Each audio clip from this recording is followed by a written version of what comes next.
The night he called nobody, inside Yu Menglong's final hours of silence.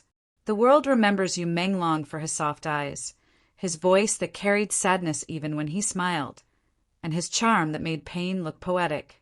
But on the night he died, all that light seemed to fade into a silence so heavy it almost had a sound of its own. The same man who once sang about love and loss found himself trapped in a night that refused to love him back. It was the night he called nobody, not a friend, not a lover, not even the world that adored him. And in that silence, the truth of his loneliness came crawling to the surface. That evening, his apartment looked untouched, like time itself had paused.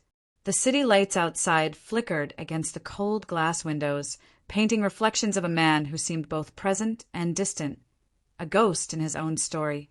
He had finished a small performance hours earlier, smiling through the crowd, bowing like everything was fine. Cameras caught that smile, gentle, perfect, convincing. But those who looked closely would notice how his eyes didn't match it. There was a tiredness behind them, a quiet farewell hidden in the warmth of his expression. When he returned home, no one followed. There were no reporters waiting, no fans outside. Just the hollow echo of his steps in the corridor. He placed his keys on the table, hung his jacket neatly, and walked into the silence he had built for himself. The clock ticked, the only voice in the room. On the kitchen counter, an unfinished cup of tea sat beside a small notepad filled with lyrics that would never become a song. The air felt cold, but not from the weather, from absence. Friends would later say he had been off 4 days.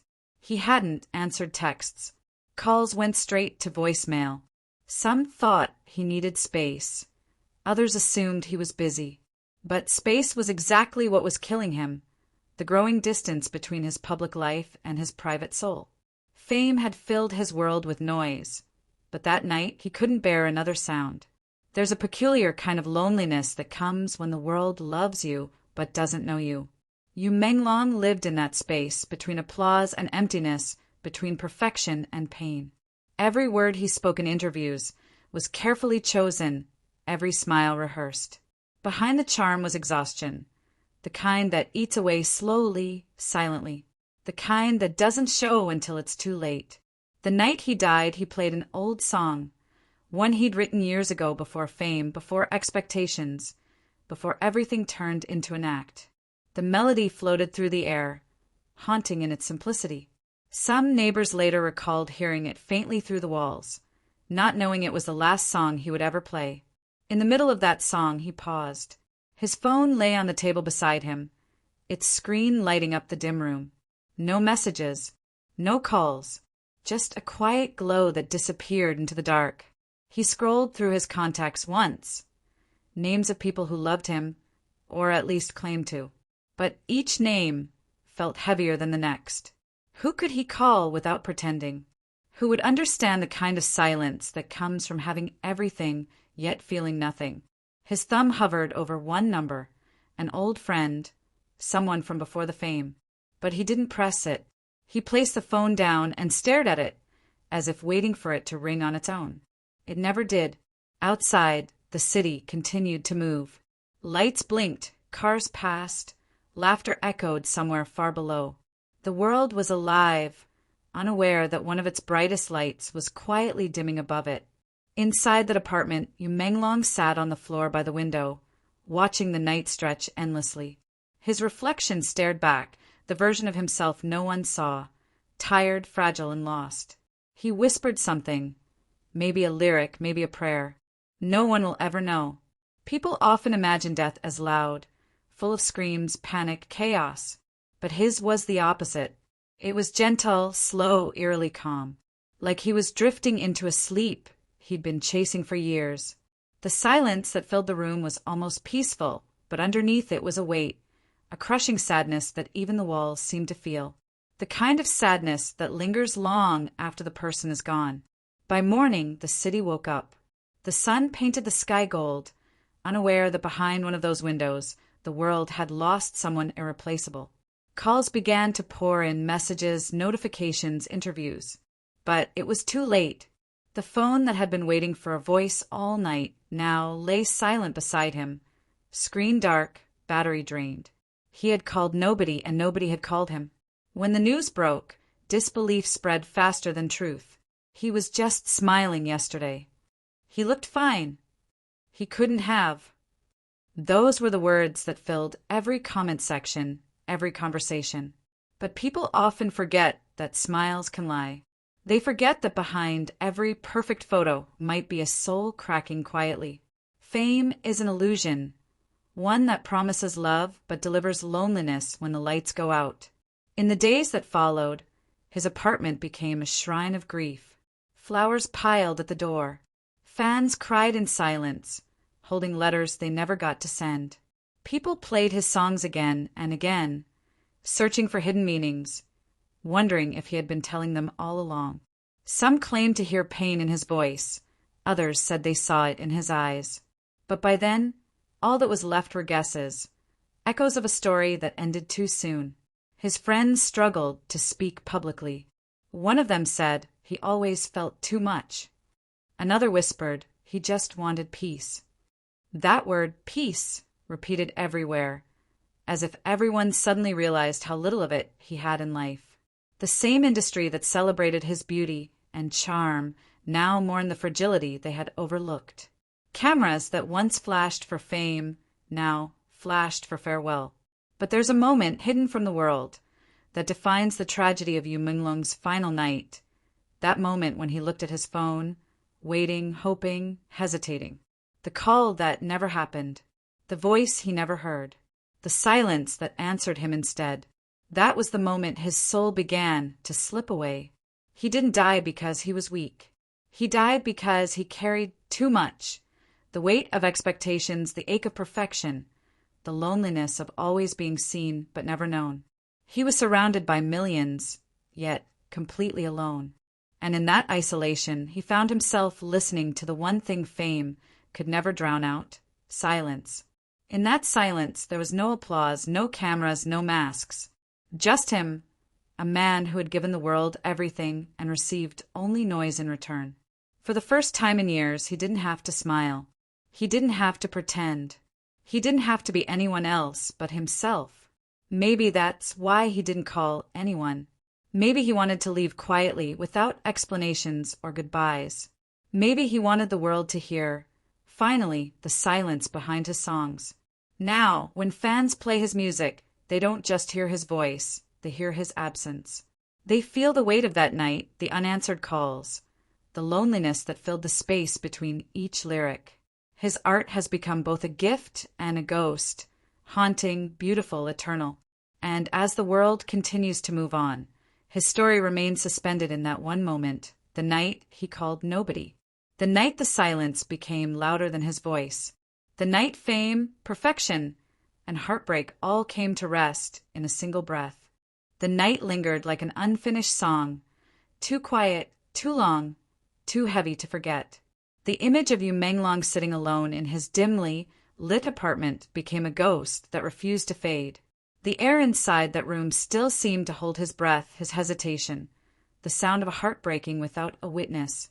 Everyone would later call it the night he called nobody, but what they didn't understand was that he didn't need to call anyone. He had already been calling out for months, through his silence, through his fading smiles, through every tired glance that asked for help in disguise. That night, the city outside was alive, cars humming, neon lights bleeding into the streets, laughter echoing from bars below. But high above that chaos, in a quiet apartment where the curtains were half drawn, Menglong sat on the edge of his bed, staring at the glow of his phone screen like it was his last connection to the world. There were messages he never replied to, people asking if he was okay, producers reminding him about future shoots, friends sending jokes that now felt too far away to understand. His fingers hovered over the keyboard, trembling slightly. What could he even say? "I'm fine." He had said that too many times, and each time it felt like a lie that was slowly choking him. The silence pressed harder against him. Even the ticking of the clock felt louder than his thoughts. He got up, pacing slowly across the room, his reflection following him through the dark glass of the window. The reflection didn't smile back this time.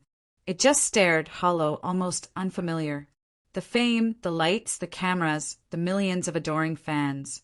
None of it mattered now. None of it could fill the emptiness that was swallowing him whole.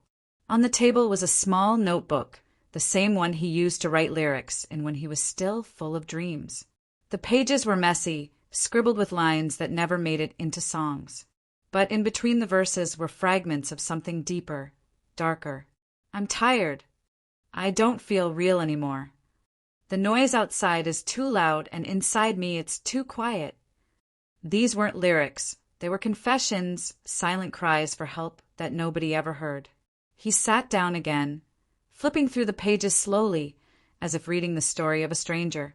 His eyes lingered on one line written in faint ink. Sometimes I wish someone would just ask again and wait for the truth. It was as if he had been rehearsing his own disappearance all along. Somewhere around midnight, he picked up his guitar. His fingers brushed the strings softly, a sound so fragile it could break. He played the same tune he had played earlier, that old song that carried pieces of the boy he once was before fame turned everything golden and empty. The melody filled the room, curling into the corners like a ghost trying to comfort him. For a brief moment, he closed his eyes, letting the sound wash over him. It almost felt peaceful, like breathing after drowning for too long. But peace never lasted with him. He paused mid-chord, exhaled shakily, and placed the guitar aside. His eyes returned to the phone on the table. One last time, he scrolled through his contacts. Names that once meant safety, laughter, warmth. He stopped at one, a name that used to make him smile. Xingfei. They had shared laughter, tears, and late-night talks about dreams. She had always told him to call any time. But how do you call someone when you don't even know what to say? When the words inside you are too broken to form sentences? His thumb hovered over her name for a long time. The phone's light reflected on his face, revealing the hesitation in his eyes. He wanted to call, maybe even begged himself to. But he couldn't.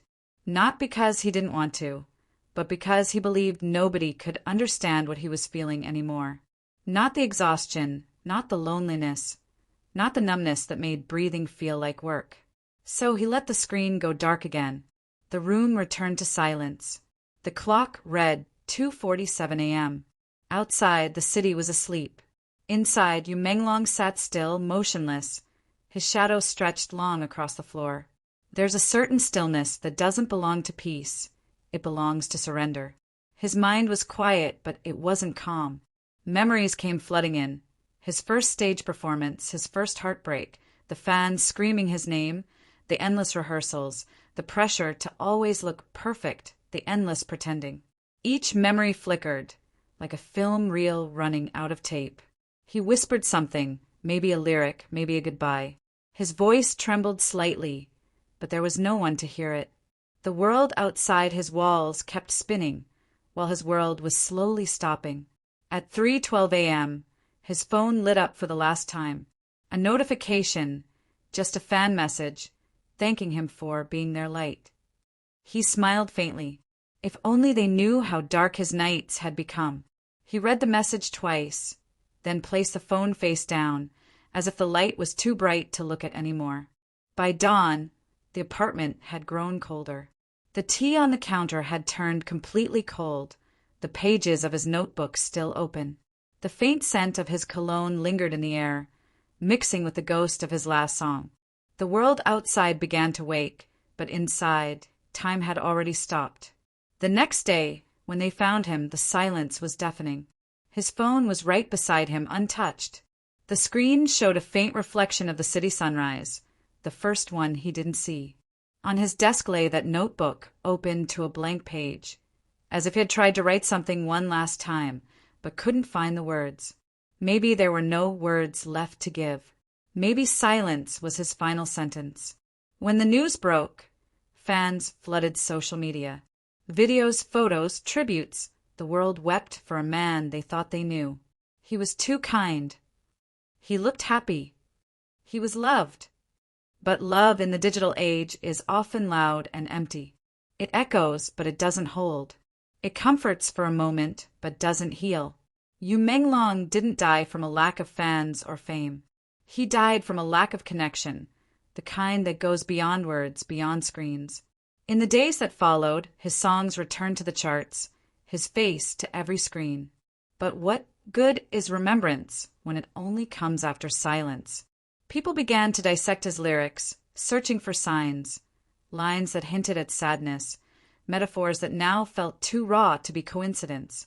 They found them everywhere. He had been telling the world all along. The tragedy wasn't that he didn't speak. It was that nobody truly listened.